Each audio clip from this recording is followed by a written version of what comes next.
एक दिन खाली बैठे मैंने फेसबुक पर एक अनजान आदमी को फ्रेंड रिक्वेस्ट भेज दी, जो दिखने में बहुत हैंडसम था। उस आदमी ने उसी रात फेसबुक पर मेरी फ्रेंड रिक्वेस्ट एक्सेप्ट कर ली। तुम्हें पता है तुम इस साड़ी में कितनी खूबसूरत लग रही हो, उसने मैसेज किया। थैंक्स, मुझे भी तुम्हारी डीपी अच्छी लगी। इसी तरह हमने बातें करनी शुरू कर दी। मुझे पता था कि वो 39 साल का शादीशुदा आदमी जो 2 बच्चों का बाप भी है। इन सब चीज़ों के बाद भी हमने अपनी बातें शुरू कर दी।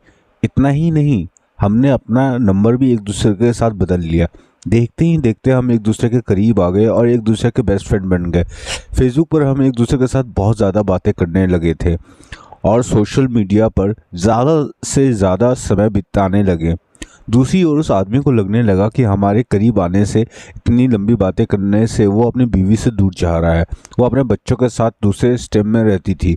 वो मुझसे बोलता था, अभी पता नहीं, मैं सारा दिन तुम्हारे बारे में ही सोचता रहता हूँ। मुझे अफसोस है इस बात पर। मैं नेचर से काफ़ी शर्मीली थी। मेरे काफ़ी अच्छे दोस्त भी थे, लेकिन मुहाफिज जैसा दोस्त होना काफ़ी स्पेशल था मेरे लिए। 1 महीने की चैटिंग के बाद हमने स्काइपिंग करना भी शुरू कर दिया। हम उस पर बातें कम और एक दूसरे को घंटा निहारा ज़्यादा करते थे।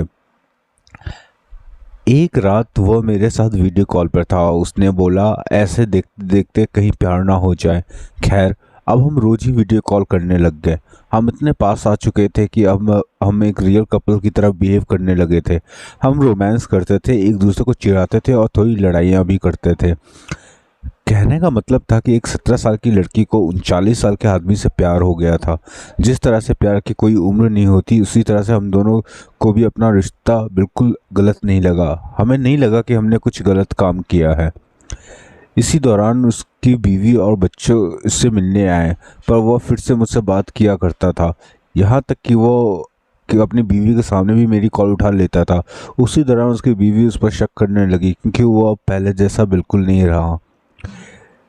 एक रात की बात है, जब ये दोनों बेड पर सेक्स के लिए गए, तभी इनके फ़ोन पर मैंने मैसेज किया और अपनी फ़ोटो भेजी। इनकी वाइफ ने उठकर फ़ोन जैसे ही खोला, मेरी फ़ोटो उन्होंने देखी। उसकी वाइफ ने कोई रिएक्शन नहीं दिया, बस एक मुआफिस को एक ज़ोर सा थप्पड़ मारा और रोने लगी। 3 दिन बाद वो घर छोड़कर चली गई। मुझे उसकी वाइफ के लिए काफ़ी बुरा लगा, इसलिए मैंने उससे कई दिनों तक बातचीत बंद कर दी। उसकी वाइफ के जाने के बाद हम फिर से मिले और हमने लॉन्ग ड्राइव पर जाने का प्लान बनाया। उसी शाम उसने मुझे प्रपोज़ किया। मुझे सिर्फ तुम चाहिए और कुछ भी नहीं। अपनी जवानी में काफ़ी सारी लड़कियों से मिला, पर तुम ही एक ऐसी लड़की हो जिसने मेरा दिल चुराया। वह कुछ देर के लिए शांति छा गई, फिर उसने मुझे आई लव यू बोला। उसकी आंखों में आंसू थे। हम एक दूसरे को किस करना चाहते थे, गले लगना चाहते थे। दूसरे दिन मुझे एक मैसेज मिला जिसमें उसने लिखा था, हे डार्लिंग, आई लव यू, लेकिन मेरा परिवार भी है, मेरी कुछ ड्यूटीज़ भी है। ये मेरा तुमको आखिरी मैसेज है। प्लीज़ कॉल या टेक्स्ट मत करना, मैं तुम्हें ब्लॉक कर रहा हूँ।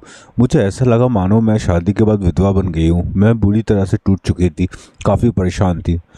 3 महीने बीत जाने के बाद मैं एक लड़के के साथ रिलेशनशिप में आई। एक दिन मेरे पास किसी दूसरे नंबर से मुआफिस का मैसेज आया, यानी वानी, इज़ डैट यू, प्लीज़ मेरी लाइफ में दोबारा आ जाओ, मैं तुम्हारे बिना नहीं रह सकता।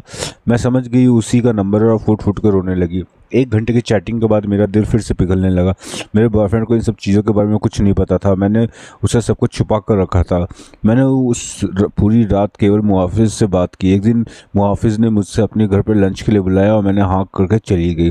घर जाकर देखा वो खाली था। वहाँ केवल मुहाफिज के अलावा कोई नहीं था। उसने मुझे अंदर बुलाकर फ्रेश होने के लिए बुलाया। उसने ढेर सारी बातें की, खाना खाया, टेबल सजाई थी।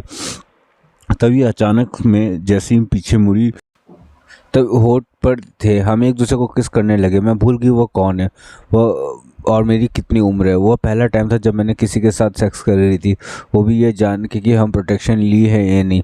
तभी मुझे दर्द का एहसास हुआ और मैंने अपनी वर्जिनिटी उसे दे दी, जिसे मैं बेहद प्यार करती थी। मैं उसी दर्द भरी हालात में घर वापस आई। दूसरे दिन मुझे काफ़ी अच्छा महसूस हो रहा था। अब मुझे पूरी तरह से एहसास हो चुका था कि वो मुझे कभी नहीं छोड़ेगा। अगर आपको स्टोरी पसंद आई तो प्लीज़ सब्सक्राइब कर दीजिए, मोटिवेशन दीजिए। मैं इसी तरह की और भी अच्छी कहानियाँ लाऊंगा। Please subscribe.